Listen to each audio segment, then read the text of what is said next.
Hello, everybody, and I like to. Fat Bald Sicilian's here with me tonight. And how's it going, my man? Good. How you doing, Lee? Pretty good. And we had a very eventful show yesterday. It was very, how do you say? A lot of people didn't like the show, so we got hit with a lot of comments. There's a lot of There's a lot of fanboys out there of Sammy's. Yeah. So we just wanted to, but you know what? The best thing to do is we're going to have shows sometimes people aren't going to like. Yeah. And, we can't please everybody all the time. And you're going to be fans of people sometimes, but we're just going to do it. And one person I know who has a lot of fans, Johnny Alite. Have you seen any of his new stuff today? No. Well, somebody told me that there was a part 3 of that interview. Yeah. But when I looked at it, I saw the whole interview. It just looked like the part 1 and part 2 that we saw. So did you see? Yeah. I didn't see the thing you're about to ask me about. Oh, he's now a civil rights advocate. Yeah. He had some gentlemen who seemed like they had very legitimate things, but we know when it comes to Mr. Alite exactly what that means. And then he showed a picture yesterday. I don't know if you knew about this picture, but he showed a picture of him with Bobby Borello. And Bobby Borello was John Gotti Jr.'s bodyguard, and he was very loyal to Senior. So he shows this picture. And we really got to talk about this picture because it's kind of important. Because I want to give you an idea where this guy's mind's at. Yeah, I know about this. Okay. And so look at that picture. There he is with Bobby Borello. Only one problem. There's one problem. His name is Stevie. That's Bobby Borello's brother. That's his brother. Oh, shit. And he put that up again in the last 24 hours. He's the gift that keeps on giving, Lee.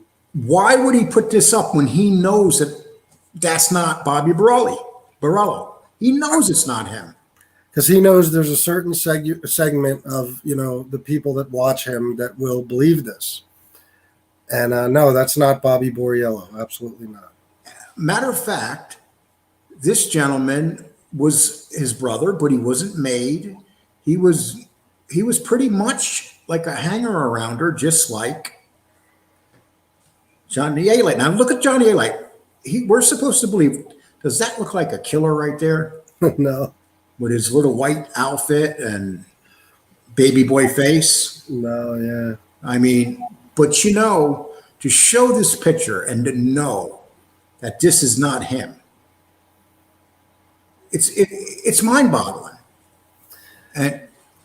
But I got more. All right. So you remember when he was on the stand, he testified against John Gotti Jr. Mm-hmm. And on the stand, Jr. testified and talked about knowing Bobby Borelli's wife, Karen. But what do you think the but is? This one I'm not sure. Bobby Borelli's wife's name was Susan. And you wonder why the jury didn't believe him. And then the jury was laughing when the prosecutor tore him apart. I'm sure. Because they knew they had the name right. And he kept on saying the name Karen. And it was Susan. So, think about this, people. These are serious problems. Maybe I'm picking on them a little bit. Maybe the Alite fanboys are going to be upset at me. But fanboys, if this does not explain it to you, I don't know what else to show you. Say you were a fanboy, Sicilian. Do you think that you would still believe it after having actual proof like that? No, absolutely not. But I use logic and reasoning skills before I come to a conclusion. So you're talking about a group of people that don't do that. They believe the first thing they hear. So, you know. Well, that's unfortunate because, this is fact. I mean, this isn't like something I'm throwing up and lying about. We don't do that on this show. We don't, and if we do make a mistake and we're corrected, and I'm corrected all the time, because when you do a live show, you're going to make mistakes. And I just had to show that because, I was like, when I seen this and I was like, are you kidding me? Why is he using this picture again? I was shocked to see the picture. But I said it was too, it's like you said, he's the gift that keeps on giving. And let's see if he's a cornered rat, literally. At this point, he's a cornered rat, and he's doing anything he can to, grasp onto any shred of credibility that he may have ever had, and it's backfiring in a big way. Yes, and what I notice is there's a lot of stuff going on out here right now. I'm not going to mention any other names. I'm just going to tell you what's going on, and I'm sure that as soon as I'm done, you can jump in and talk about it. There's people that have been on the right side, and all of a sudden they're starting to change their tune and starting to defend Alite and saying that, let's just all get along. Have you heard any of this? Yeah, I heard some things a little concerning. I don't know what's going on, but I think some people might be caving to the pressure, maybe, or I don't know. Maybe they think they'll do better on another side, but yeah, and we're just on the side of truth. I mean, we're not trying to say anything to somebody that's not true. Yeah, of course not. We spoke about Sammy last night, and it was the truth. And even though I presented the truth last night, I still, the worst thing was when people said, "Well, you got to understand he murdered a 16-year-old boy, and then he lied about it on his show." And then tonight we're showing this picture where you have Jimmy Alite saying this is Bobby Borelli, and it's not. It's his brother, Stevie. Yes. And Stevie wasn't a made man. He was nothing like his brother. His brother was the man. His brother was super badass. He was a gangster. And, these guys probably stood up in the corner and said, let's pretend we're gangsters. That was the let's pretend we're gangsters corner. Yeah. And, and they got the picture together. And unfortunately, this gentleman had issues in his life and he died young. Stevie Borelli died young, bro. And I just wanted to mention that. We're going to take this down now, but you guys make the judgment, but it's all over the internet and it's easy to, and if you go on to, and for you fanboys, just go and say to them, hey, why do you put up the picture of you with somebody else that's not who you're saying it is? We're just trying to show you stuff, break it, and also ask them, why did he keep referring to Bobby Borelli's wife, Susan, as Karen? He makes it all up as he goes along. Yeah. And we see him do it every day. He's doing it with Gotti Sr. now. You know what I mean? And it's just, people wonder why that I make videos. People wonder why do you talk about him every day? Why is his name in the title of every... I can't stand shit like this. I can't stand people who do stuff like this. And he won't stop. I don't know if it's getting to the point of mental illness, but he's so far out there with doing stuff like this. What do you got to be thinking in your head to put this out to the world? A lot of which, the people are going to say, no, that's not Bobby Borello. Why are you lying? Oh, you say his name so well. Yeah, well, Bobby Borello. I mean, that's the perfect way to say it. Yeah. So please, Bobby Borello, wherever you are, please forgive me. And I'm glad Bobby Borello's, I didn't mess up his name and he's looking for me, because I understand that he was not the type of man you wanted looking for you. No, he wasn't. And unfortunately, he met a tragic end. They killed him. Yep. And do you know the story about why they killed him? I was just wondering. I don't remember exactly, and I'm sure a lot of people will correct me, but I'm pretty sure it has to do with his loyalty to Gotti Sr. I could be wrong. I'm not. It was a long time ago. I read all this stuff and everything. I'm a little rusty, but And I hear it was the cops, those two crooked cops, that set the whole thing up. oh, Stephen Caracappa and Louis Yeah, Epstein. yeah, they're the ones that set them up. Yeah, And, it might have been. yeah, and those, if anything, you think those guys are in protective custody? Yeah, I would hope. So. Yeah, right. Okay. Well, we're here for. I just want everybody to know that we're going to do tonight. We're going to find out more about Fat Bald Sicilian because he's getting quite a following over on his station. And right underneath, if you want to see his station, if you don't know his station, please go subscribe to it, and you'll see his link in the information that I put down. And he has a nice following, and he's been growing real fast. And the main reason he's been growing fast, it's his delivery, the way he talks, his knowledge. And me and him started about the same time, and we were having a great time.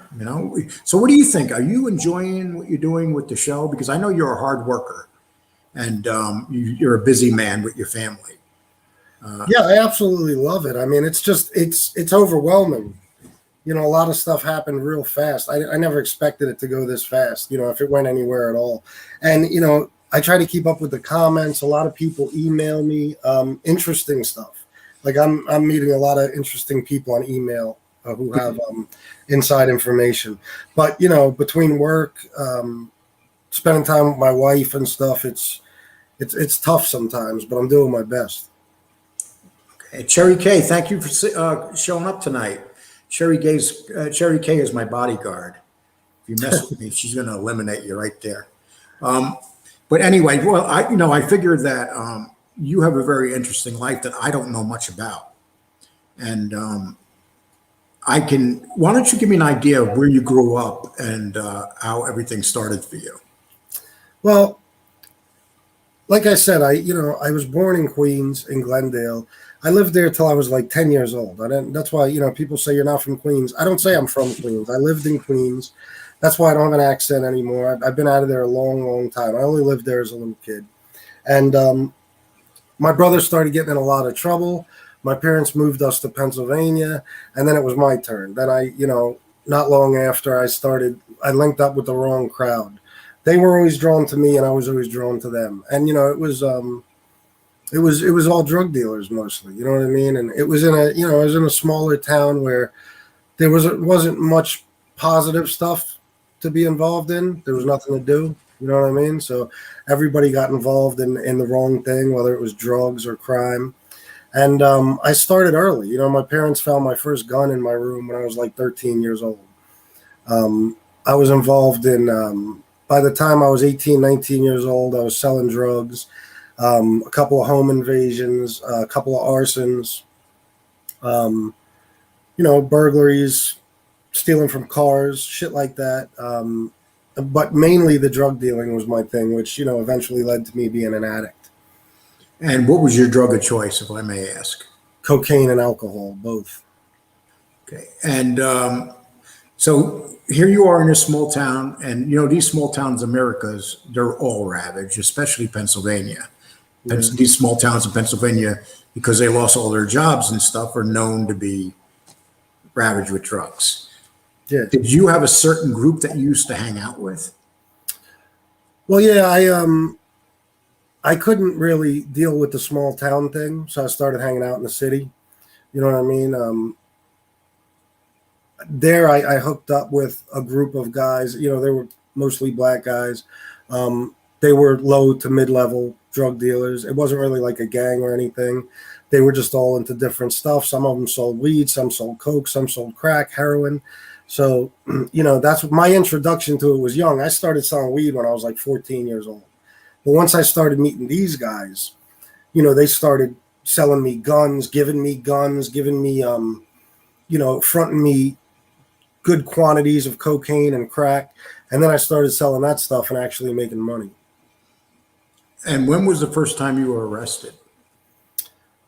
Well, as a teenager, I was arrested a lot. I was arrested for aggravated assault, little stupid stuff like vandalism. But as an adult, my first felony case was when I made the sale when I was, I believe, 19, and I got picked up on it. It was an ongoing investigation, so I got picked up on it in when I was 19 and 19, 20 years old, something like that.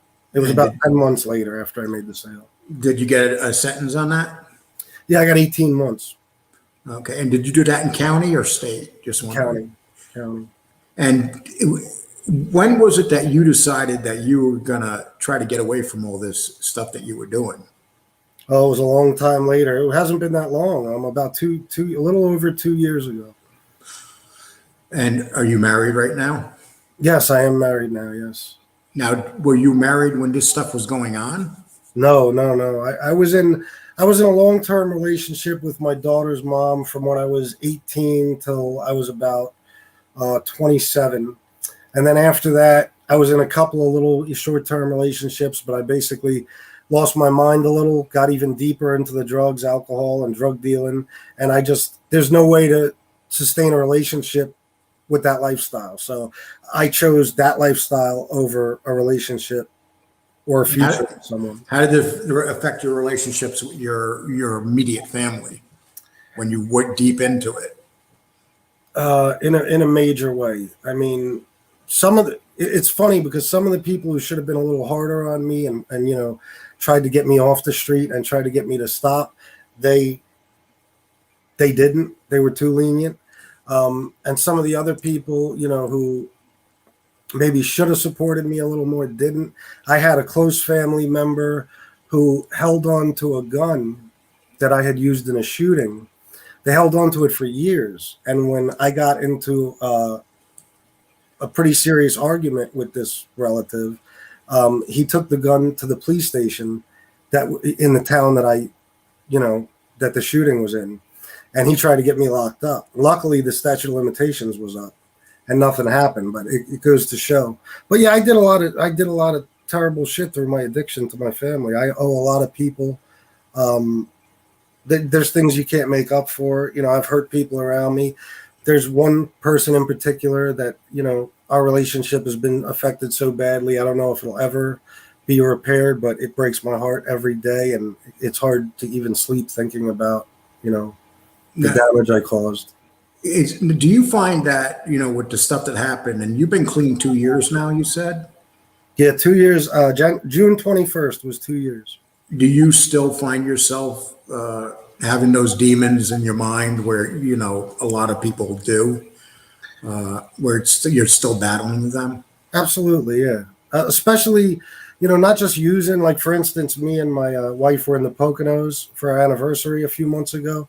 And we went out to the dining room for dinner. We were at a resort, and I saw some big, fruity, alcoholic beverages, and I had to stop for a second. It caught me, like, wow. And I think about Coke. I think about, but just as a lot of people tell you who have done both, selling drugs, I think, is just as, if not more, addictive than doing it, or drugs in general.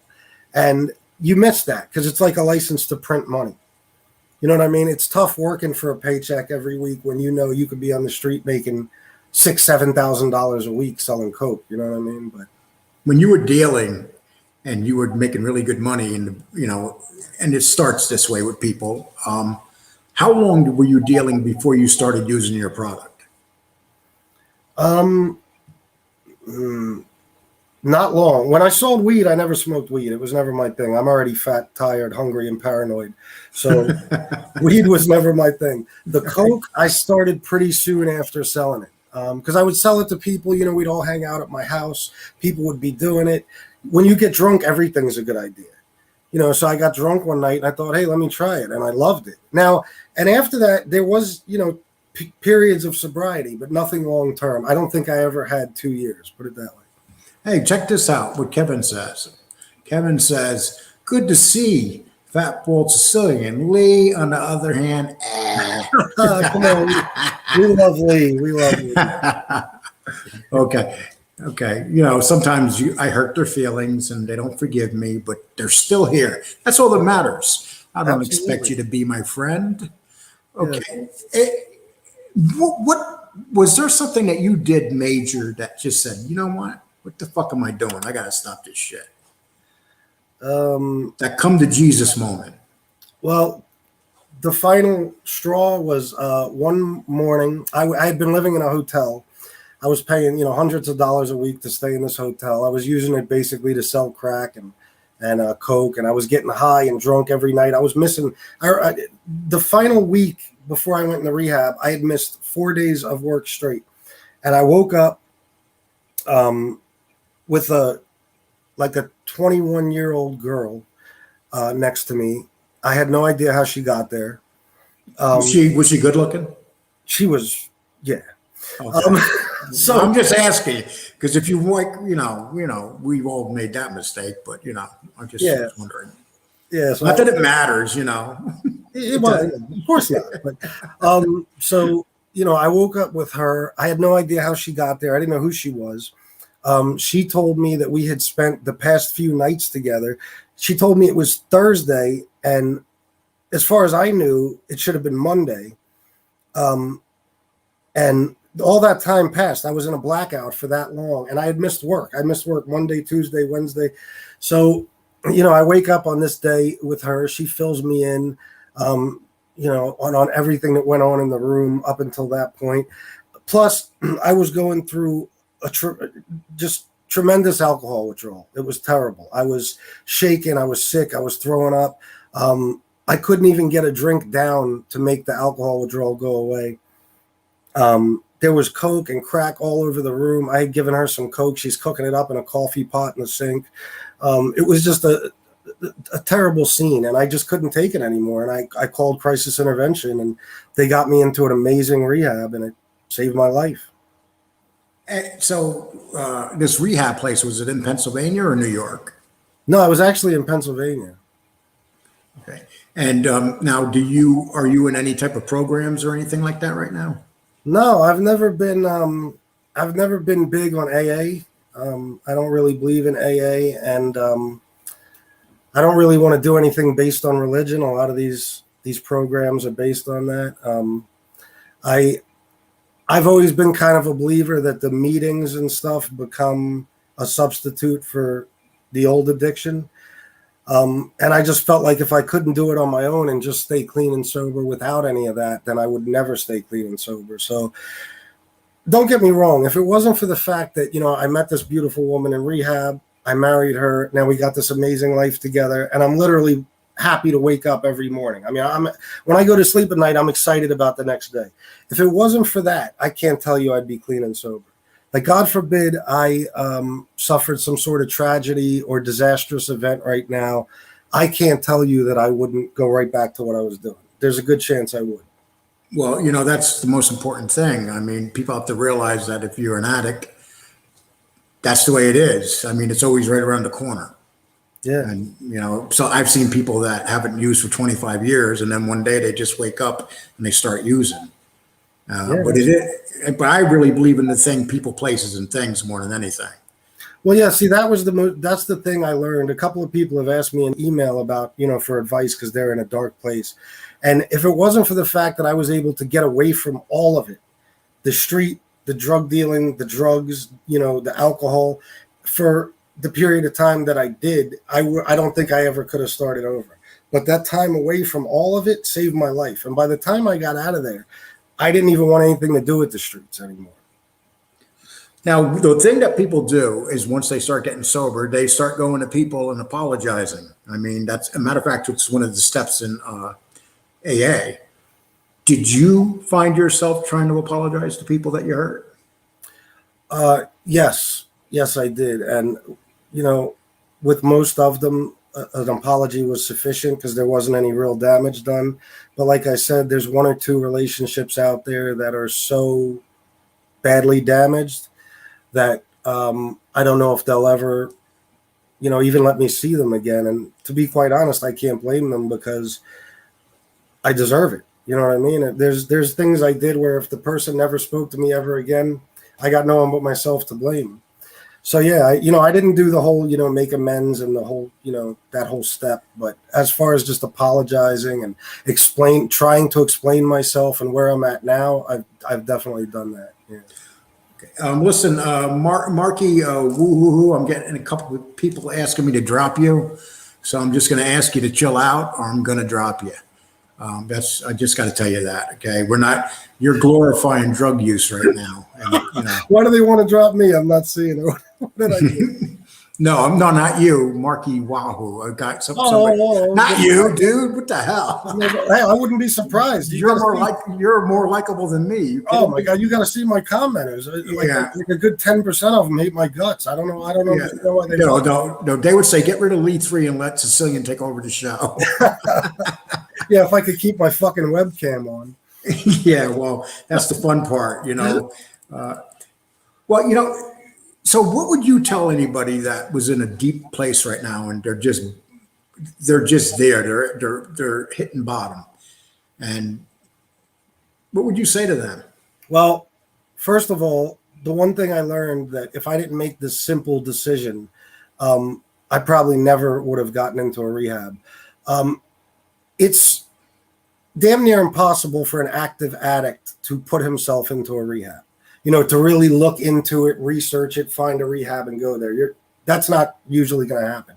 So the first step I would say is call crisis intervention or whatever the equivalent of that is in your town or city or state. Explain to them your situation. Don't hesitate. Just make the call. Explain the situation. And before you know it, you'll have them calling you, 15 times that very day just to offer you places that you can go. And they'll come pick you up. These rehabs will come pick you up. You don't even need transportation. And then once you get there, stay as long as you possibly can. Even if it's tough, even if you can't have your phone, devices, anything, contact with, family, friends, stay, get away from the streets and the drugs for as long as you can. And then when you get out of there, do your best to find your happiness, find whatever it is, whether it's a relationship with a woman, maybe, fixing things with your kids, or maybe relationships that you've damaged. And once you find that happiness, it makes it 1,000 times easier. Yeah, and it's funny that you said that because I just heard a report that drug addiction's up 20% this year compared to last year. And now that they opened up the border, drugs are coming across at a massive rate. They always have been.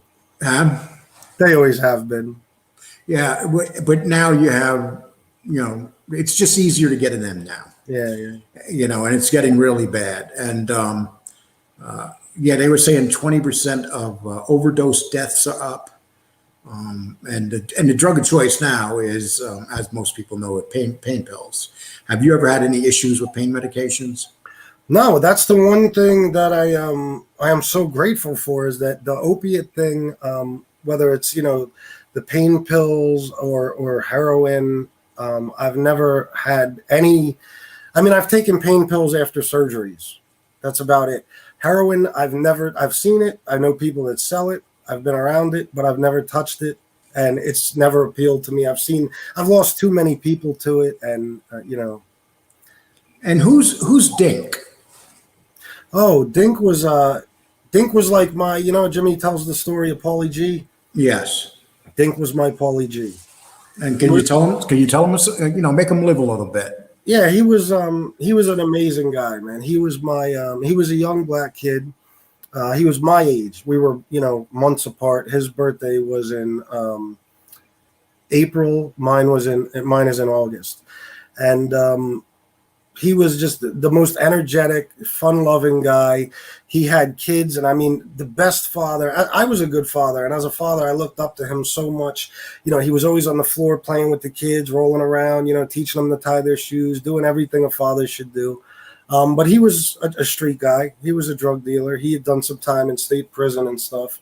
I mean, when I was in jail, he would bring me, when I was in work release and I could have cash on me for, vending machines, stuff like that. He'd bring me money every week. He was that type of guy. But then he got caught in Philly. He did some time in Graterford in state prison, and he got out. And a few months after he got out, he was rushing home. His son's mom was supposed to take his son to the kindergarten orientation, and she wasn't doing what she was supposed to do. So he was rushing home from his mom's house on a back road back to the city to pick up his son to get him to kindergarten orientation, and he took a turn too fast and he hit like a brick embankment. His car flipped. He was thrown from the car instantly. His car flipped about 5 times and landed on top of him, and it crushed him. And would you, isn't it, it's kind of ironic that the streets didn't get him in the end. I mean, now what do you think that, you and I, we do a lot of shows on gangsters, and the stool pigeons why do you think amongst gangsters, drugs addiction seems to be like the common thing? It depends on what you're doing. Maybe for some of them, the stuff they're doing is, an escape. Maybe there's a guilty conscience, whatever. But I think for the most part, especially for me, and anybody who lives any kind of street life, it's a fast life. And cocaine, stuff like that, alcohol, it just goes along with it. It goes hand in hand with the street life, and it's it adds to the excitement of everything. And there's reasons guys want to have cocaine, for women and stuff like that. You know what I mean? There's different reasons, but that seems to be the drugs of choice and the reasons why they're used so much in the street life. Bama says, "Hey, bro, I've been through it all. AA works for some, but it didn't for me. You're going to fall every once in a while. Just get back up and go right back where you was at your sobriety." Okay, I understand that, but one thing that we have to make people understand: NA and AA does work for people. So everybody's different. And so, Absolutely, yeah. I don't knock AA or NA or any of that. I say whatever works for you is excellent. Just for me, the place I was in when I got out of there, I had an original plan to get involved in something called Refuge and stuff. But I was just, my life, I was in a different mindset and I felt confident. And, I met this woman and we started this relationship and I felt like I could do it without it. Now, when you say you did home invasions, a lot of people say, well, that's fucked up. Explain yourself on that one. Well, they weren't innocent people. I was robbing drug dealers. Okay. So like one guy, for example, this guy's name was Pete.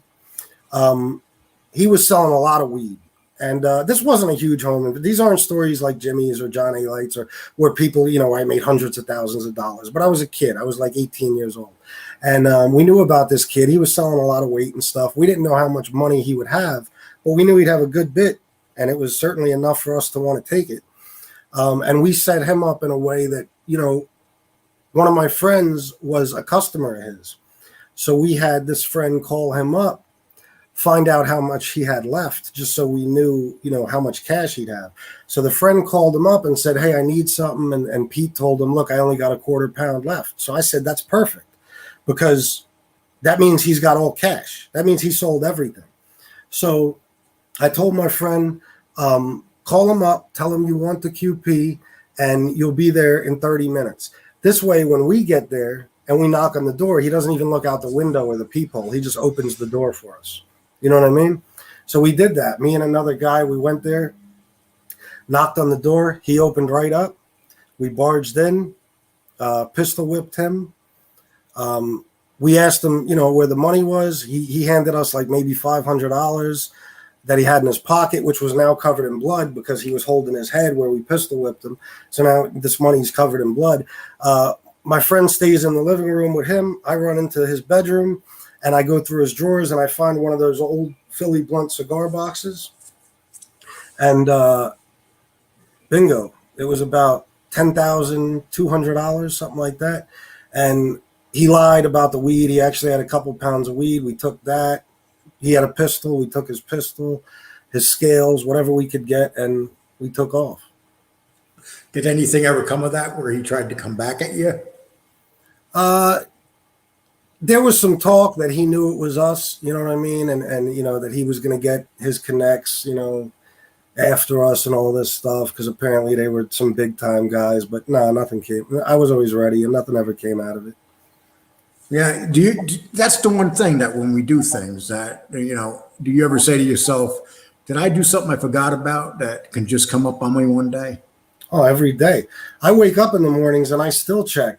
I check the most wanted. I check my name. I run it through the portal to see if there's any new charges. If there's any warrants out for me or anything. I check every day because there's things that I did that have, 7-year and 10-year statutes limitations. And when you were a drug dealer, the thing about being a drug dealer is you can make a sale and think that you walked away scot-free, but they got you now. They got you on that sale. They could have pictures of you. If it was a controlled buy, they got marked money. Whether or not they got that from you, if it was an ongoing investigation, they wouldn't have the marked money. But they'll let you walk, because they already got the pictures. What they'll do is they'll take the informant, they'll search him, they'll give him buy money, they'll search him to make sure that he doesn't have the drugs on him before he meets you. Then they'll send him to meet you, and they'll watch while he meets you. Now, if he comes back after meeting you with the drugs on you, he obviously got the drugs from you. So that's how a controlled buy is done. Now, the problem is for the drug dealers, he could walk away from that, and 5 years later, they could decide, okay, our investigation's over. Now we're serving the warrant. You're charged. And this is where snitches come into play. Oh, yeah. Snitches can sit back. I'll give an example. Say Johnny Alite, like he gets busted for running a red light, and he's looking at 3 weeks in jail, and he's nervous, so he has to rat because he knows that he can't handle the 3 weeks. So then he comes after you. He could be with you 3 years early. What is the limit on ratting somebody out on drugs? Is there like a limitation on that? Well, there's not really. Drug dealing isn't like any other crime. Like if you commit a burglary or, armed robbery or a murder, somebody could rat you out and say, listen, I have this information. He did it. I have proof, whatever. With drugs, you could tell the cops all day that somebody's a drug dealer. There's nothing they can do. There has to be a controlled buy setup. Once they set up that controlled buy and they got you making a sale, then depending on your state, they could have 2 years, 5 years, or 7 years to charge you. And they don't even need, the thing about a controlled buy is they don't ever need to use that person that did the controlled buy. Once they have you on the sale, they have you on the sale. Yeah. So unless you take it to trial, they won't even call that informant to come testify against you. Oh, so Anthony Fernandez says, I see he's off on his Alite rant already. That's not a rant, dude. I mean, if you want a rant, we can give you a rant. Yeah, just watch any of my videos, you'll get a rant. Yes, yeah, something. Come on, that's not a rant. That means you're a fanboy and you're hurting right now. I understand you're hurting. They love you. Know what? Yes, and Johnny put out some videos today. If you're hurting that bad, go check them out. Go look at the picture of Borelli. That's not even the guy he said it is. That's your boy. Yeah. But anyway, okay, Christopher says, see, these guys know who to rob because it comes down to Brooklyn, rob drug dealer. Better not let him see who you are, period. But, it's a risky business, robbing drug dealers. Yeah. I mean. Yeah, but like what this guy's saying is, this is coming from, he's looking at it as if you're just some, punk ass kid who's nothing, doesn't know how to defend yourself. Of course, that could happen anywhere. That could happen in a small town. The guy you rob is going to try to come after you. You don't rob him if you're not prepared for that. You know what I mean? Like when you go in and rob a drug dealer, this guy might come back and try to kill me. This is why robbers and drug dealers and shit carry guns, because they're prepared for people to come after them with guns. So, And that's the reason a lot of times you hear about drug dealers are getting robbed and they kill them all. They figure that why even worry about them coming back at me? Let me just get them rid of them. Happens every day. Yeah, absolutely. Okay, low life. Kane Shade, what's up, my man? Thank you for showing up tonight. As you know, Kane Shade is part of this show sometimes, and he is got some awesome stories, and you'll be seeing them more. Low life drug dealers are putting fentanyl in their drugs now, and a lot of people are dying out there as a result of fentanyl laced in different drugs. Now, how many friends did you ever have? Some of the guys you hung out with that overdosed and died because of this? The guys I hung out with No, because they were all drug dealers, and even if they used coke and stuff, they never touched heroin. But friends, yeah, I just lost a female friend of mine that I was very close with for a lot of years. She died from it. I lost another friend of mine named Joe, another friend named Damien, a lot of kids, you know, that I kind of grew up with. They got started with that, and what Kane Shades is saying is right. You don't know anymore. It's not like back in the, you know, the 70s and stuff when you could do heroin and it was just heroin. These guys take this shit now. They buy fentanyl. They take this weak heroin, this weak dope. They cut it with this fentanyl and shit, and you don't know what you're getting. You don't know what you're getting, and they take. It could be your first time doing heroin, and you could drop dead. And you hear about that happening all the time. All the time. It's sad. It's a terrible thing. Okay, let's go on an Alite rant. Lee, this is where snitches come in. Let me give you an example. Alite. Okay. Greg says, if I was 14 and a troubled teen, I wouldn't want to hear from anyone who snitched trying to be a role model, even Sammy the Bull. One man's opinion. Absolutely. So what do you think about that if someone says that? What if if somebody who ratted tries to tell a kid? Yeah. Well, it's all absurd, the whole thing. I mean, Sammy doing it is ridiculous. The guy's a fucking serial killer.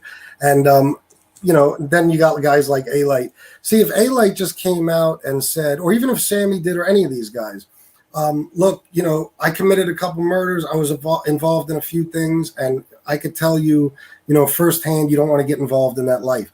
But they come out and they brag, whether they want to call it bragging or not. Alite can't do an interview without mentioning names, talking about people he killed, victims' families, all this stuff. It's a show for him. He's so proud of it. He so wants to be a part of that life. And then he, you know, with the suits, and he still wants to look like a gangster. Just looking at him makes it look glamorous, and then he thinks telling kids not to do it is if you've seen Alite in the street, you look at him, you would say right away, he looks like a gangster. Yeah, and the one thing I always say, because my dad raised me on all this shit, like he took me to see Goodfellas when I was like 11. You don't take an 11-year-old to see that. And the problem is with when you do that with kids is you should, for example, showing the movies, they never pay attention to the ending. It's the beginning and the middle. It's the glamorous part, you know, the suits and the women and the partying and the cars. They don't pay attention to the end when he gets life in prison or he dies. So when somebody like Alite comes out dressed the way he does, looking the way, talking the way he does, and telling, you know, bragging about all his crimes, to kids, this is awesome. This is exactly what they want to be. So for the very last 2 seconds when he says, oh, by the way, kids, don't be like me, it's counterproductive. It's not working. It's not helping anything. That should be the whole conversation, is not to be like him. And as we know, there's a lot of guys out there right now saying, as Mafia Rat says, save the kids. You ever watch it? I fucking love that guy, man. That dude. Oh I watched him last night. He was making fun of the Gravanos because he was showing Karen and her daughter. Dude, he had me laughing so hard, but they cut his show off because he was breaking all the copyrights. Oh, is that why it was cut off? Yes, he was on MTV. He was playing MTV on his show. Yeah, I heard it. I was listening to it today at work. I think I was watching it. It was like funny as hell. Dude, I never laughed so hard. And I mean, he was in the top of his game last night. And you know what? That's one guy I would say to people here. If you have not watched Mafia, go watch that guy, man. Oh, my God. He must be a comedian or something, because the way he jokes on people, oh, fat Karen, you know. I honestly will say, you know, he's the best on YouTube. And in this genre, speaking about what we're speaking about, I think he's the best one. I love him. I can listen to him all day. Yeah. It's funny. I'm glad he's not after me. Oh, that voice, the accent, the little jokes, you know, it's, oh my God, he's so hilarious. That dude is a trip. And he played one of my videos on his show, and he had it on for about 20 minutes. So I considered that a plus. You know, that was good. Yeah. Okay, Ralph says, hey, thought it would be about addiction, like the title says, but it goes back to Alite. Ralph, I don't know what to tell you. You know something? When I'm taking a shit, the same thing happens. I start thinking of Alite. That's just the way it is. Especially when you're taking a shit. Okay. I love you defenders of Alite. I don't know. Oh, Okay. We need Lindblom back, bro. Had 250 viewers. Well, you know something? I'm going to tell you something about that whole Lindblom thing. He's the type of guy you can have on once in a while. Would you say that? oh yeah, absolutely. Not too much. No, I made a video earlier tonight talking about that. He's hard to have on a show with you because he talks a mile a minute, he talks a lot, and he tries to dominate the conversation. Yes. And Yes. it's funny, but it's hard to even try to interview him or anything. Yes. I'll give you an example. I wrote him a little letter, and then he wrote me back another book. And he was telling me how to run my station and stuff, just despite the fact that I have twice, maybe 3 times as many live viewers at one time. So, that's just him. He's one of those guys that, how do we say, know it all? Oh yeah, absolutely. And you heard, and Gunnar, if you're listening to this, it's in good fun, but Yes. it's true too.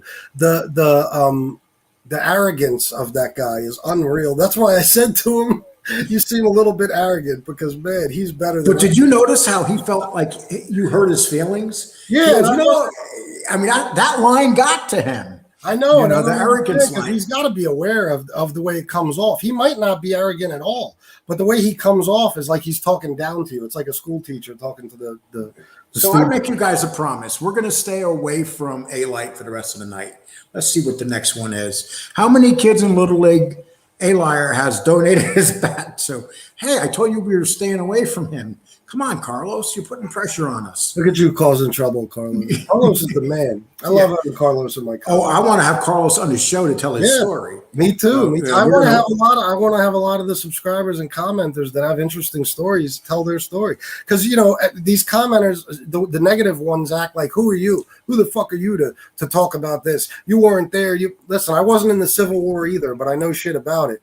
You know what I mean? Okay. Like everybody's got a story. Like, why is Carlos's story less interesting than John Alite's?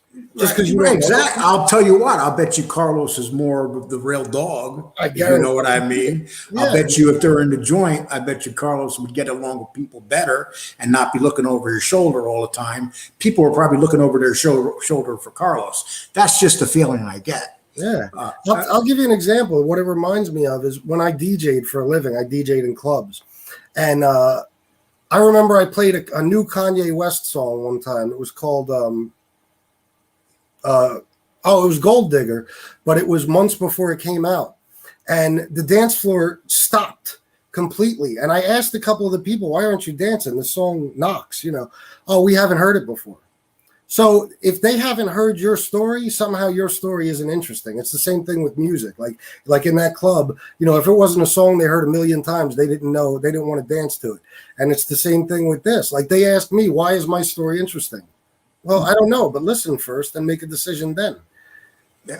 K-Mac, I got to apologize to you. He was insulting somebody in the chat room, and I thought he was talking to me, and I got kind of hard on him. And then he said, "Dude, I'm not talking to you. I'm talking to the other guy." But K-Mac insults me. I think we're up to about 7 times a day. K-Mac insults me. He hates my fucking guts.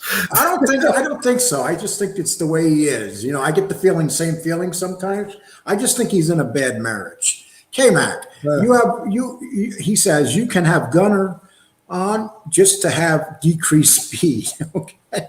Okay. This one I really like. He drove me insane. It was like he was on Tourette's, all coked. Like he has Tourette's. Yeah. Yeah, definitely. He makes you nervous. He's so, I feel like I'm going to go into a full-blown panic attack when I watch Gunner talk. Like I'm just going to fucking.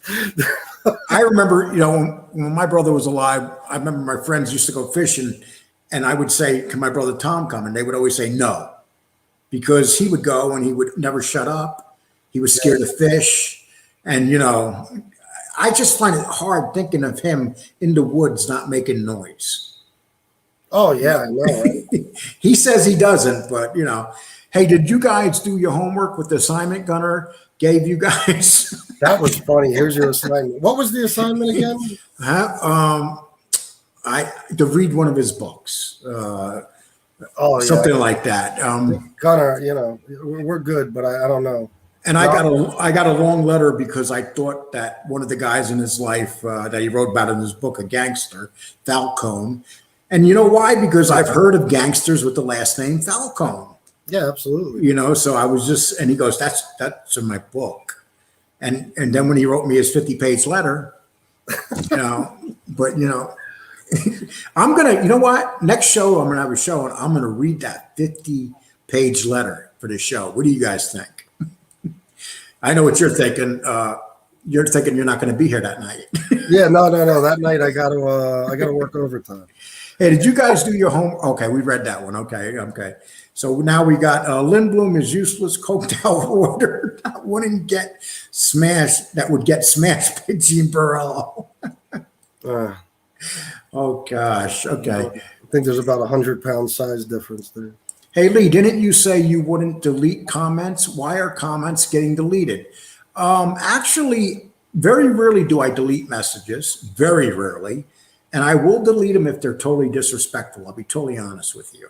Well, YouTube, I try to explain that to people. Like most comments that I answer, I can only see in YouTube Studio. They don't pop up, or they'll pop. I'll get a notification that says, you know, so-and-so said this, and then I'll go search for the comment on YouTube, and it's not there. I have to go in YouTube Studio to find it. They delete them. I don't know why. So I'll tell you what, Matt, if you had something that you wrote, you write it right now, you put it in here, and I'll put it up. I don't care what it says. I mean, you could say anything about me you want. I will put it up. You can tell everybody, maybe you know something about me that's really bad. So, you know, put it up.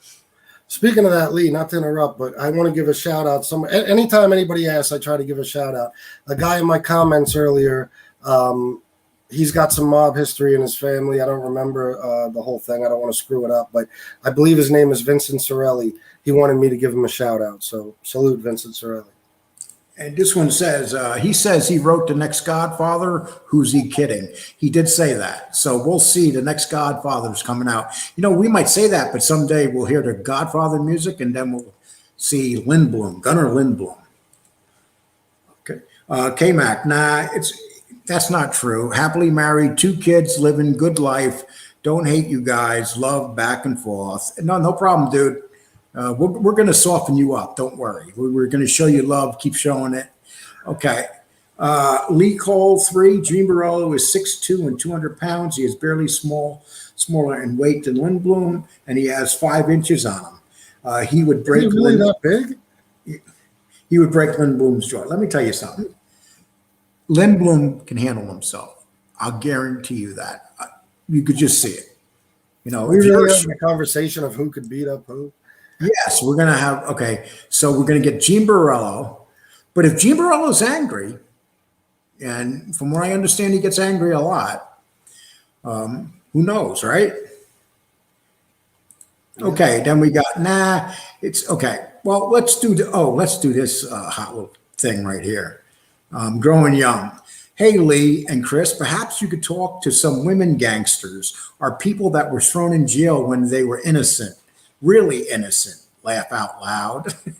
I would love that. Okay. So growing young, what are you talking about? Do you know somebody that was innocent and thrown in jail? You know, and I don't know that, you know. I love that stuff. I'm a big fan of true crime stories, and I love, you know, these stories about people that were locked up and released. It's sad that they were ever locked up, but when you find out they were released, at least it's somewhat of a happy ending. Yes, well, I know, and Growing Young says, yes, I do laugh out loud. Actually, she has a pretty incredible story. I think we're going to have her on. So we're working on it right now to get her on. So we can use a hot blonde on here with nice, pretty blue eyes and green eyes. What do you think? Hey, I'm not allowed to answer that. Okay. So how about that? Okay. Alan Lee, could you kick Gunner's ass? No, I said you could kick Gunner's ass. You could kick Gunner's ass and Alites at the same time. Just put up a big mirror. Tell them that there's 2 lookalikes. Look at them.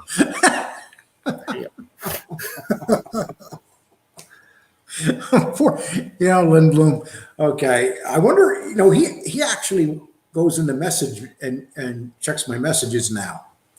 and he'll say stuff.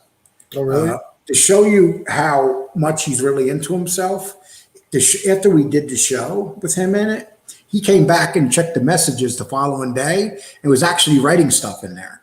Oh, really? Yeah, he was. Wow. So that one that you just clicked off of, that was hilarious. okay. You gotta read that. Gunner doesn't use coke, but occasionally Coke uses Gunner to stay alert and talkative. Oh shit!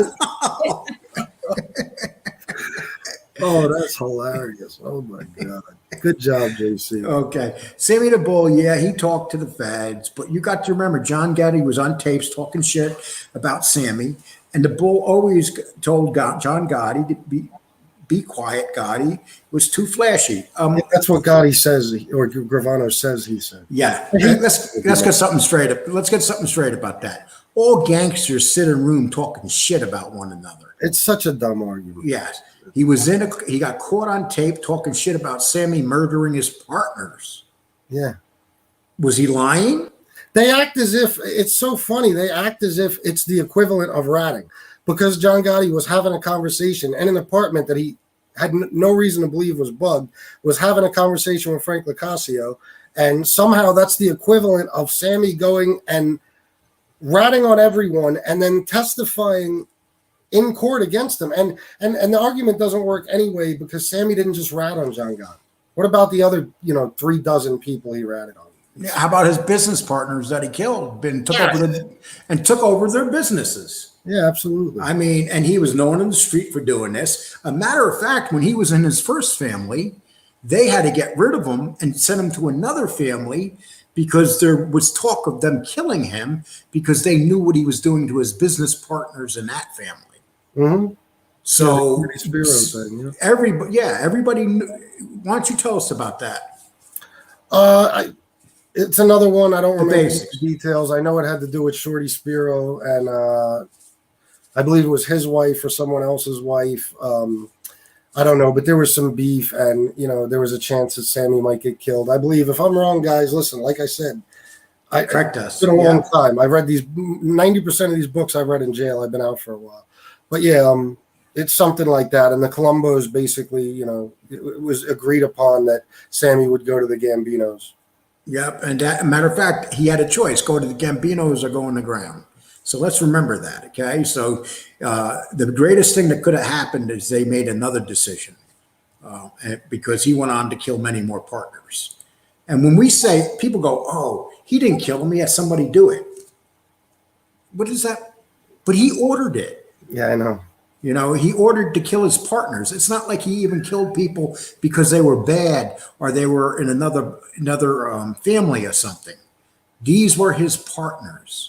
He wanted their business, whether it be in the unions, cement business, building business. If you were a partner, like let's put it this way, if Sammy's alive now, all you guys that are his fanboys, ask yourself this. If Sammy came to you and said, hey, look, I got this great plan. I want to start a business. You want to be part of my business? Would you be it? No. No. Okay, Sammy the Bull, yeah, he talked. Okay, we got that one. I think that these guys like Alite watch too many Jason Bourne movies. Jason Bourne's a lot cooler than Johnny Alite. Alite just, he studied too many mob books, and he inserted himself into. And that's how you know when Alite talks about the mob, because when you talk that much and know that much knowledge about things so fast, most gangsters don't know that shit on the street. They don't give a shit. All they give a shit is about their family. It's unbearable when he tells like the prison story or any story. He just to convince you he's telling the truth, he will name 50 people's names just because in his mind that's like you're gonna say to yourself, wow, how could he be lying? He has all those details. Yeah. He just throws names out there. I never saw anybody drop names so much. I can tell you one story about me. Let's say. I was in California and I was a bad boy. So they let me out on bail and I left the state. So California sent 2 bonds bailsmen to hunt me down. Yeah. And they're chasing me down a highway. I swear this happened. I believe. They're chasing me down the highway, and the cops pulled them over, and I got away. You know, Did you really? yeah, it's a true story. Good And job. you know, and a matter of fact, it, you know, it made it into the papers that they got pulled over and they were told to go back to town. Huh. And they go, well, we were just chasing this dude. The cop goes, well, that doesn't give you the right to do 90 miles an hour down the highway. You know, so, and that's one of the, you know, that's one of the minor moments in my life. And talking about that, I'm going to be interviewed. Why don't you tell them about that? Yeah, me and Lee kind of spoke about this earlier today and decided, you know, since a lot of people, it's not that we think we're that interesting, it's that a lot of people ask us who we are, or they, you know, not like it proves anything, that it gives us credibility or anything, but people seem to want to know. So we decided, let's just do something where we interview each other. So tonight, Lee is interviewing me and talking to me about my story on his channel. And then on Sunday, on my channel, I'll be interviewing Lee and we'll be talking about his story. So anybody that wanted to know something, a lot of people know about the WWE thing. I'm going to keep that out of my story because that's a separate story in itself. But I will be talking about my younger life, dealing with mob guys, basic things, being involved with a big cigarette thing in New York where they had to stamp. And Yeah. I would tell you about that. I will tell you about working with the Israeli mafia that came from Israel. Let me tell you something. You think Italian. Italians and Albanians and stuff are badass mafiosos? Let me tell you something. The Israel's, they're agents and stuff, and they're retired, and they come to this country, and nobody messes with them because they're all killers. Yeah. And that's just the way it is. The Russians won't even mess with them. Okay. So let's see. We'll go do some more here. Aryan Brotherhood exposed the mafia mystique in Marion prison. That's true. Yeah, but you know, you got to remember that.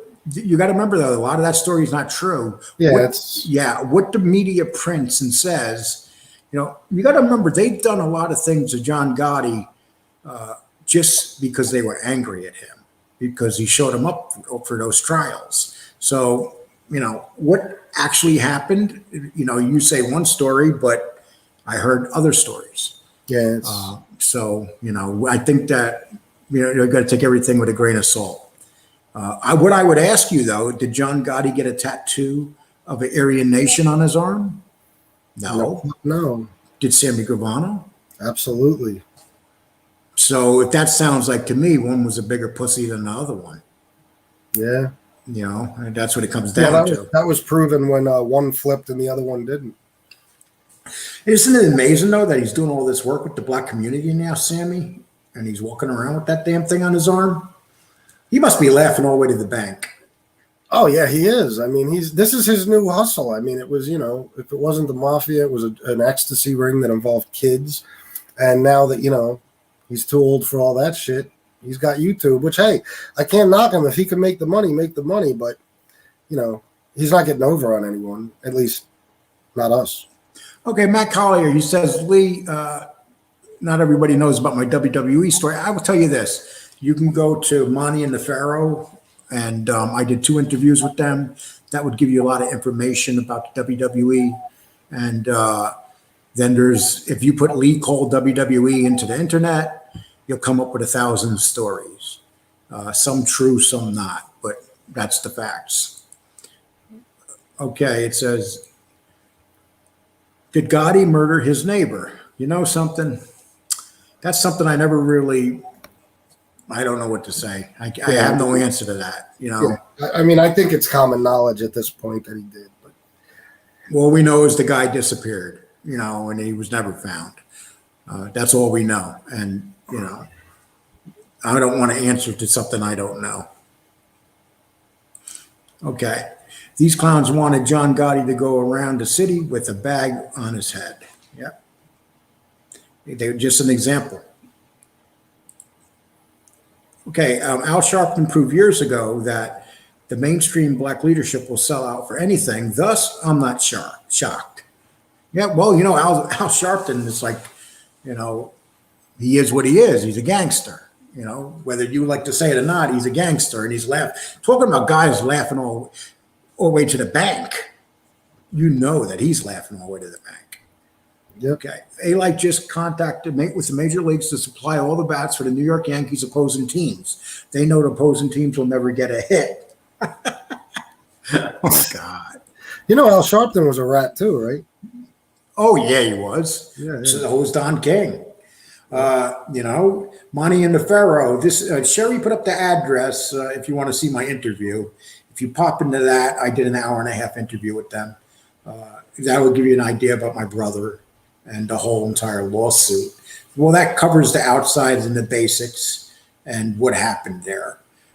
Just so you do know, I had a warrant out for my arrest, and that company had my friend betray me, and I got arrested for that warrant. But I had a big surprise for them. Okay. Okay, let's see. We got mind someone else's business. What does that say? Elite gave permission to Gotti Sr. to have the neighbor closed. I think that they sent out Alite himself to do it. Is that possible? I mean, he might even know where the body is, Alite. Hey, in Alite world, anything is possible. Yes. You know something? We should ask him that. Somebody should write in and ask him that just to see what he says. Can you imagine? You know that he's going to say something crazy. I'm telling you, I'm starting to wonder about the guy's mental health, because that Bobby Borriello picture and all that, this is fucking nuts. Okay, let me say, Lexi Johnson, Sharpton's no gangster. Let me tell you something. When I say gangster, I don't mean gangster like mobster or something like that.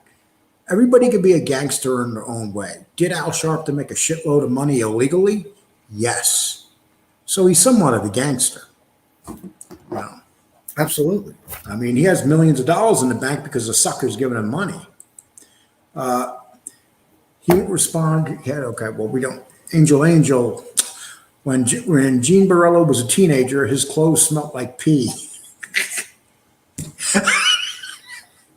It's terrible. Okay. Oh, so check this out. Did you hear when he was giving his interview, John Alite, and he said that he came from like the ghetto side of town and the Gottis came from the good side of town? Yeah. The neighborhood where he grew up is still a nice neighborhood, and it was a very nice neighborhood back then. Yeah, I lived right there, Glendale and Woodhaven. So would you describe that neighborhood to people that don't know it? It was a working class neighborhood. I mean, it was far from a ghetto. It was, blue collar people. It was, But he said this when he was sitting there with the two black people that he bought on today. Well, that's why, because, he's so goddamn desperate to fit into whatever fucking situation he puts himself in. I'm surprised he didn't start using ebonics and fucking, pumping rap music in the background. And he didn't smell like pee, And, a matter of fact, his brother's the one that said that he was fine. That's all a myth. It's all, if your own brother talks about you like that, and they're getting along right now. But when his brother gets mad at him, like say they have a fight, like they're fighting with the mother, and say one of them eats the cereal and the other one, doesn't leave any cereal for the other one, they're going to be a fight. And then Jimmy's going to come out and start saying things about his brother. Okay, I asked Henry Hill what percentage of the movie Goodfellas was accurate. He told me 70% was accurate, wasn't pushing coke, was heroin, and a few of the scenes weren't real in the movie. He never got paid. He was a scumbag. I'm glad he didn't get paid. He was at the same level as Johnny Alite, Hill. That his whole story was a myth. I actually think he was on a higher level than Alite. But I see what you mean. They were both associates. Yeah. I think Henry Hill was even on a higher level, and Henry Hill wasn't much of an important guy at all. Right. And Henry Hill was a bona fide blown out drug addict. Yeah. That nobody trusted. That was who because he was a drug addict. And that's the reality. And he's no different. When the time came, what did Henry Hill do? Oh, yeah, he flipped. Yeah.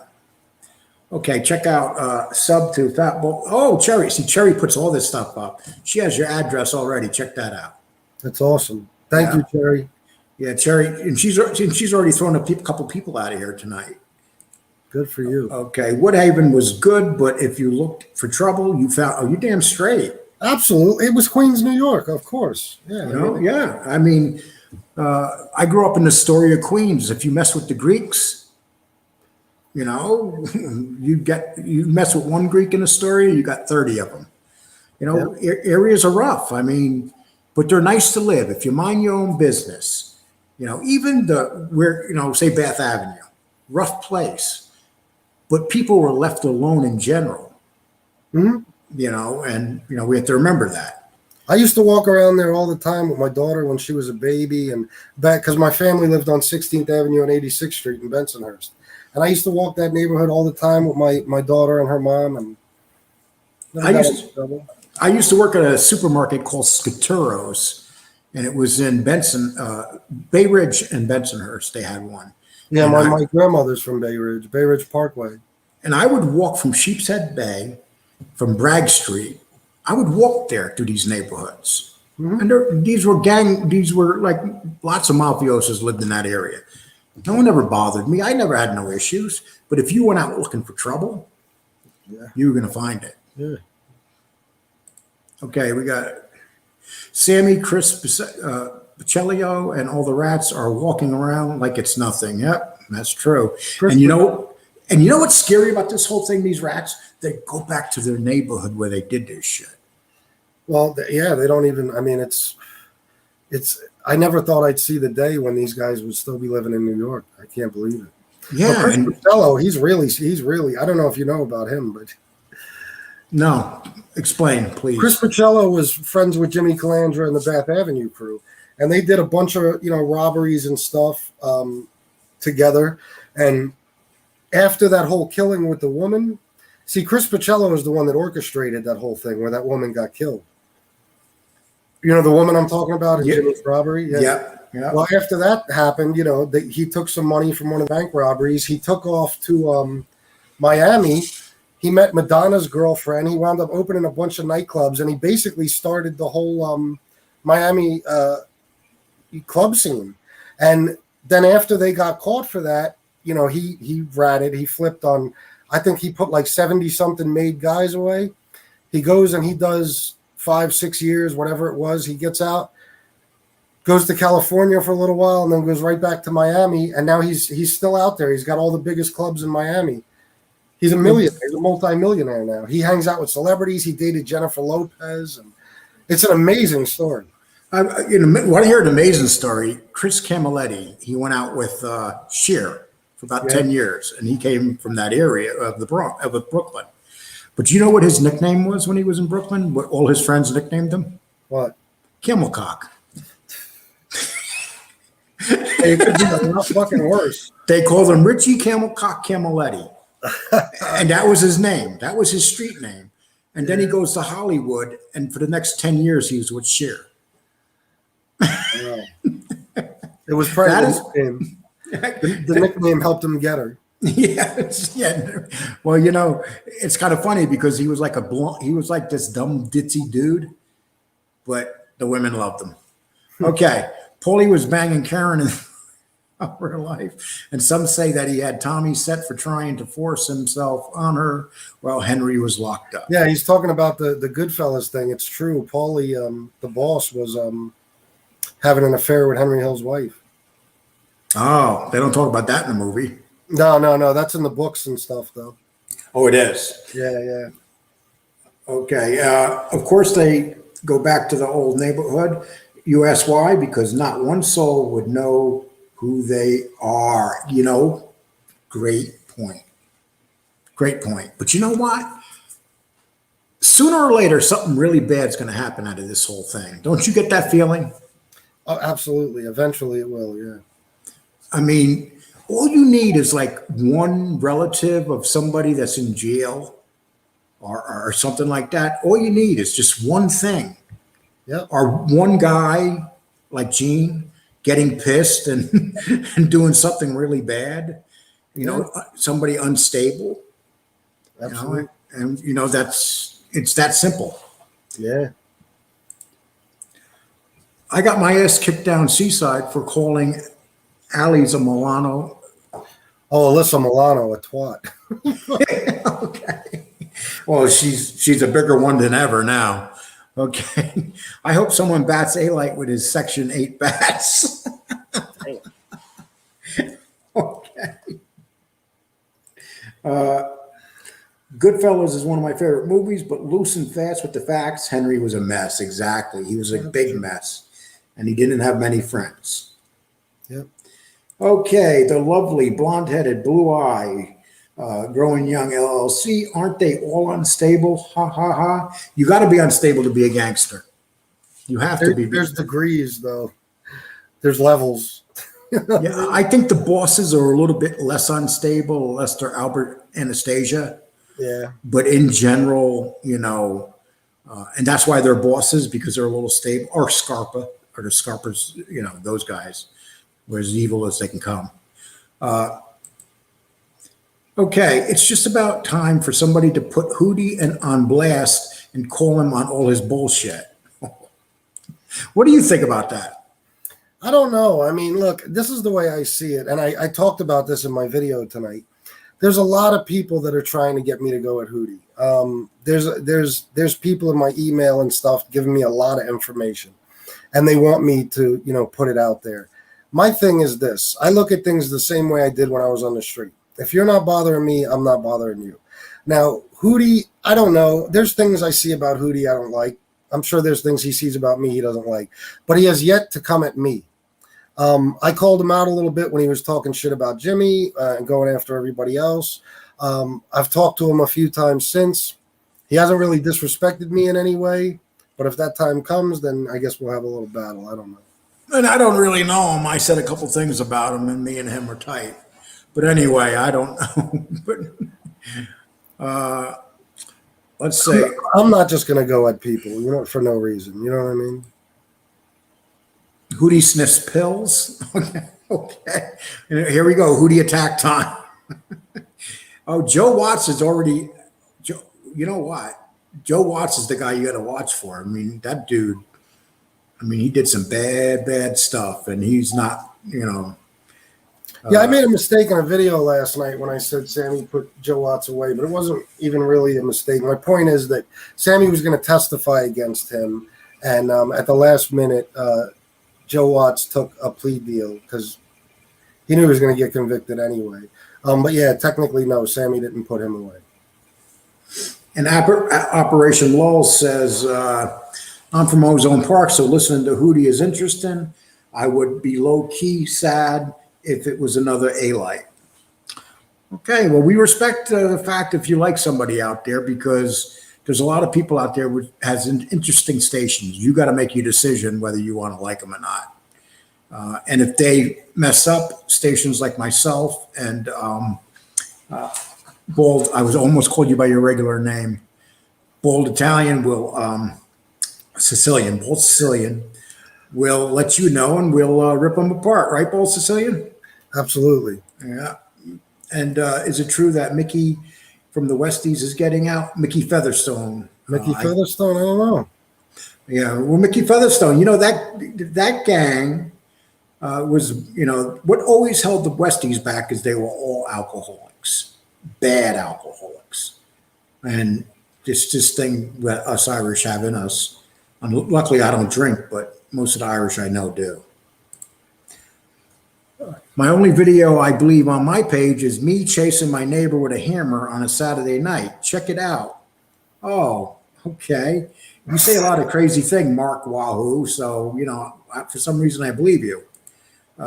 Carlos Munoz, Hootie won't be bothered with because he said he was under Gene Borello. Something? That's true. He put himself, a matter of fact, he said that Gene Borello was running the crew. And he was part of the Gene Borello crew. And he should have never said that, because one of the biggest things I hear is, why would anybody run with a Gene Borello crew? Did you hear that? Yeah, I don't know. I don't know much about the whole crew, to be honest. I never took interest in this. Look, these guys from the last, 10, even 20 years, there's not a whole lot to learn or to know about them. It's not the way it used to be. The guys are more street guys than they were, mob guys. Okay, Mickey Featherstone's has been out for years. He is the one who told on the Westies. Yeah, I was gonna say he was. Yeah, he was. Him and Billy Beatty and Mickey Featherstone flipped right away.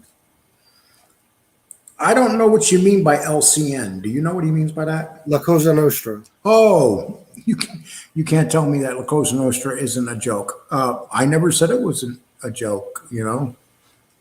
In Sicily, it's still very powerful. I mean, Cali, the one that was just recently killed. Yeah, I mean, he was using. He had a lot of stuff going on with the Sicilians. You know something. You know what? Your name is. You use Sicilian in your name. Why don't you tell us about that Cali Sicilian connection? To tell you the truth, I don't know that much about Frank Cali. Well, Frank Cali was basically they called zips, and he was using guys coming in from Sicily. Yeah, that's about it. And because he trusted them. Yeah. And it turned out it was probably he got killed by a nut job. So. Well, he got killed by a QAnon guy. So they say. I think it's just a ploy. Let me put on my hand QAnon and sit in court and put it up like that. It's kind of clever. Well, those guys are insane. All of them. All of QAnon people are out of their fucking minds. So I mean, I wouldn't be surprised if he was. I met two of them. The only two QAnon people. Yeah, two guys in the whole country. QAnon. That's like a couple dudes that are like totally retarded. But a lot of retarded dudes. They framed Mickey for one murder he didn't commit. Shake my head, all because he would not kill Bill Betty. His wife wore a wire and got them on tape admitting they set him up for murder. Right down to, that whole thing with the Westies was very interesting. Yeah, absolutely. There's a movie called State of Grace with Sean. Oh my gosh, what a great movie. Oh, fantastic. A lot of people don't know about that. If you guys are interested in the Westies at all and you haven't seen State of Grace, I think it's the best gangster movie I ever seen. It's definitely one of them. And it explains a lot of this because there's the Paul Castellano type of character, and it explains them getting hooked up with the Gambinos. And that movie was Ed Harris, Nicole Kidman, and Sean Penn. One of my favorites. No, it was not Nicole. It was Robin Wright. Was it? Oh, yeah. Okay. I'm sorry. Matter of fact, that's where Sean Penn met her. Shortly after he tied Madonna up, he moved on to that set and he met her. And I don't know if he tied her up, but okay. I could be wrong. Mickey Scars is Michael DiLeonardo. I don't know what you mean there, dude. Sorry. Okay, Lee Cole, LCN wasn't a joke. How do you explain Sammy, Bocello, Borello all living openly in New York City and Miami? Come on, bro.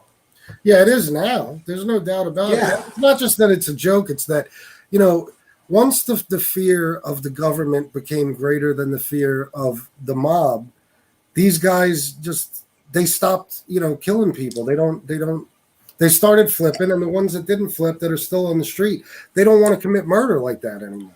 And who's a more powerful mafia than the United States government? Really think about it. There's an old story about Al Capone. He went into a baseball game back when Herbert Hoover was president. And they booed Herbert Hoover when he came in. And then shortly after he came in, then Al Capone came in and everybody cheered. And it was decided right there that they were going to destroy Capone. Oh, yeah. Because he got cheered and the president got booed. I mean, you mess with the government. I mean, that's the most... They could take any of us out, including gangsters, at any time. So are we anything compared to any of them, to be honest with you? No. Frank was the medium between the families in Italy to the American families. He was. Yeah, he was. And that whole thing is just so strange. Usually when something is that strange, it's because it was just a weird thing to happen. One of those freak things. Who knows? I guess we'll find out if the trial ever happens. RICO Act is as fishy as it can get. Oh, yes, the RICO Act is the biggest joke of all time. The RICO. Yeah, what they did with that, is what they do always. When they can't figure out a way to prosecute a certain group of people, they create a law. And that's what they did with RICO. They couldn't figure out how to get the bosses, so they made this RICO law bullshit. And Yep. that's how they did it. They're still using it. Oh yeah, absolutely. They're still using it. Yeah. If they can send 20 guys or arrest a 75-year-old man, a SWAT team, it tells you everything. I got a friend who was running a stolen gift card scheme, and he had a bunch of junkies out there and shit. They would take stuff. They'd go right into Home Depot. They would take stuff off the shelf. Then they'd go return it without a receipt. Without a receipt, you get a gift card. Then they would take the gift cards and they would sell it to my friend half price. And then he would put them on eBay for 70-80%. And he was making a fortune. And when they finally caught him, they estimated he had made somewhere around $1 million. And they hit him with the RICO Act for that shit. Mm. Yeah, I know a few guys that got nailed with the RICO Act too. I think that's the most corrupt law there is, the RICO Act. It is. It's just one of those things that they invented. They want to make it sound exciting in the movies and stuff, but when it's killing your family and ripping your family apart and people are going to jail because of some shitty old law, it's not so funny. Absolutely.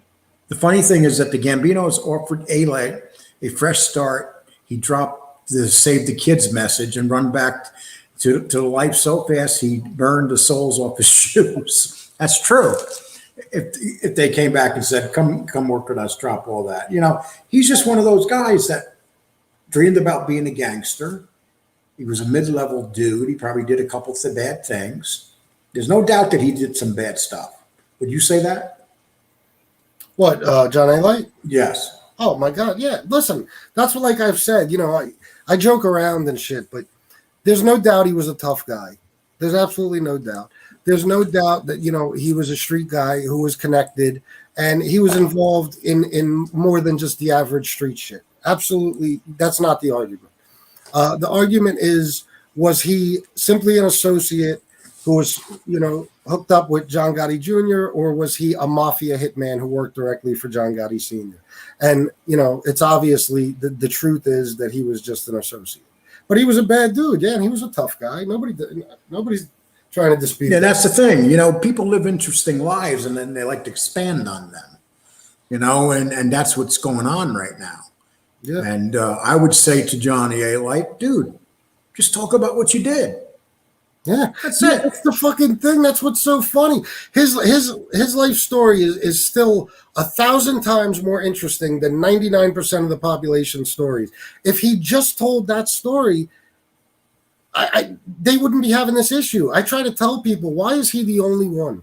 All these mob rats out there telling the story. Why is he the only one who people are constantly debunking his claims and going after him? It's because he's full of shit and people don't like being lied to. But yeah, it's like today he came out and viciously attacked John Gotti Jr., calling him a rat. It's like, dude, you have a stack full of 302s. How does that? You got to be. That's what I'm saying about his mental illness. You got to be off your rocker. We already know he has no self-awareness, but for him to call anyone a rat, it doesn't make any sense. It's like me calling somebody fat. It just doesn't make sense. Well, what's funny is how many of these rats do you see on shows calling other people rats? Oh, I actually see it a lot. It's like unbelievable. Yeah. It's like all these rats saying, "Oh, fuck him, he's a rat." It's like, dude, you're out of jail now because you were a rat. And every rat is better than every other rat. Because his reason for ratting is better, or he only ratted on certain people. It's what happened to the time when you just kept your mouth shut? And if you told on anybody, you're a rat for life, period. That's it. I don't understand where it got to the point where not only is it acceptable, but, people actually justify it for the rats. Like Sammy, the Bulls fans will justify it. Everybody will, they'll try to justify it for their favorite mob character. And here's the thing. If Sammy didn't rat on Gotti, does he get convicted? No. Well, not that time, but they weren't going to stop. Okay. And you know, when you think about it, he doesn't. If Gotti doesn't get convicted, that means something bad was going to happen out in the street because there was a lot of animosity all of a sudden between Gravano. But there was a lot of animosity toward Gravano, period, because people knew that he was killing his business partners. Yeah, yeah. And it was all over the street. People knew it. Yeah, and I mean, you know, Gotti had like Leonetti, Phil Leonetti from Philly. He was, you know, already, you know, he did testify against them, and he already had a lot of the, you know, enough damaging information to possibly have convicted Gotti that time. We'll never know. But without Gravano, I think there's a good chance Gotti would have beat it that time. No, and if he didn't beat it, maybe he would have done 10 years. Yeah, You or know, he might not have wound up in Marion, you know, and wound up with that cancer. Who knows? Yeah, and just think about it, being locked up 23 hours a day. What's worse, you know, I don't know anybody here. Okay, I've been in lockup. Have you ever been in lockup where you got in trouble and had 23-hour lockup for a while? Yeah. Yeah. So that is, to me, when they say put people to death, I say no, just put them in lockup. Yeah. That's 10 times worse than being put to death. Yeah, it's a fucking nightmare. Yeah. It is a nightmare. It's like, that's why I laugh when they say, oh, we should have the death penalty. No, we should just put people in lockup. If you know 100% they're guilty, put them in lockup. Yeah. You know? Death is easy compared to life in prison. Okay. Oh, look at this. Ron Gross. This must be one of Johnny's ball boys. Okay. How do you know the RICO law when you don't even know LCN is? You know something? Here's what it comes down to.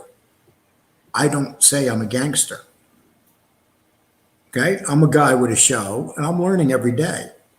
I don't pretend I'm intelligent when it comes to being in the mob, because you know why? I'm not like most of the bullshitters that claim to be mafiosa guys. You have right here, Fat Bald Sicilian, that can easily say that he's a gangster and a mafiosa, but what does he say? When I did the YouTube today, when I was designing it for the show, the thumbnail, I put gangster, and he called me up and he said, no, I'm not a gangster. He goes, you know, I had a fucked up life, but I'm not a gangster. So right away, he's telling me he doesn't want to be a gangster because he's not a gangster. So there's a lot of things I don't know about the mafia, and I'll be the first one to admit that. Would you say that pretty much? We're not going to try to pretend that we know all this about the mafia, Bald Sicilian? Oh, absolutely. Yeah, like I said, you know, I learned most of what I know from books and movies, and a lot of that stuff, like, you know, we've seen tonight and last night, I've forgotten a lot of it. You know what I mean? Neither of us ever claimed to be an expert. Okay. This is a good question. Okay. Hey, just describe to you, just curious on who do you know in the mob that's bigger than Sammy Gravano? Well, I'm going to be doing an interview this Sunday, and I'll let you know. You know, and you know, you're talking Sammy Gravano, but I'll talk about somebody that I know that was bigger than him and had a lot more power, and they ran a whole part of a city. You know, they ran the combat zone in Boston. They were a lot bigger than Sammy Gravano. You got to remember, there were a bunch of underbosses in New York City at one time. There was only two guys that ran the combat zone, and they were a lot bigger than Sammy Gravano. And I knew him really well. There was many people bigger than Sammy Gravano. I love the fact that there's this myth out there that he was, you know, the most powerful man or one of the most powerful men. He was extremely powerful, but there was many people more powerful than Sammy the Bull. Yes. Would you rather be Sammy Gravano, or would you rather be in control of the combat zone in Boston? All things considered, the combat zone.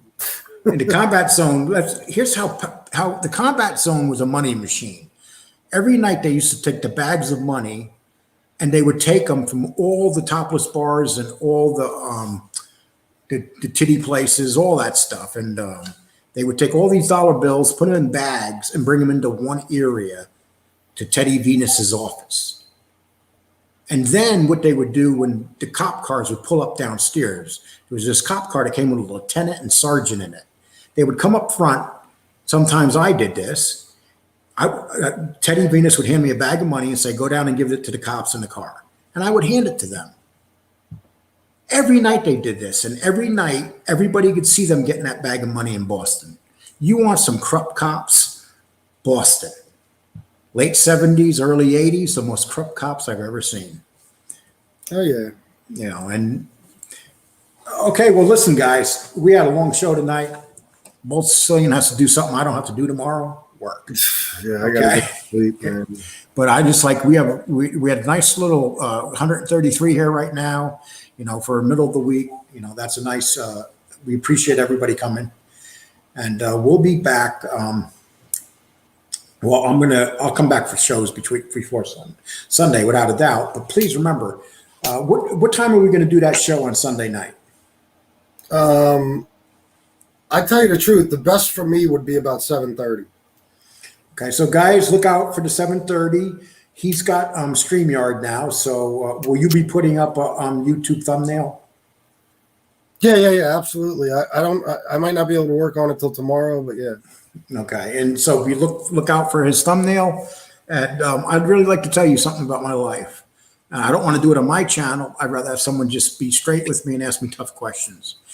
Okay, everybody take care, and thank you so much for coming to our show tonight. Thanks, everybody. Salute. You can hang out for 1 minute, Bald Sicilian. I'd appreciate it.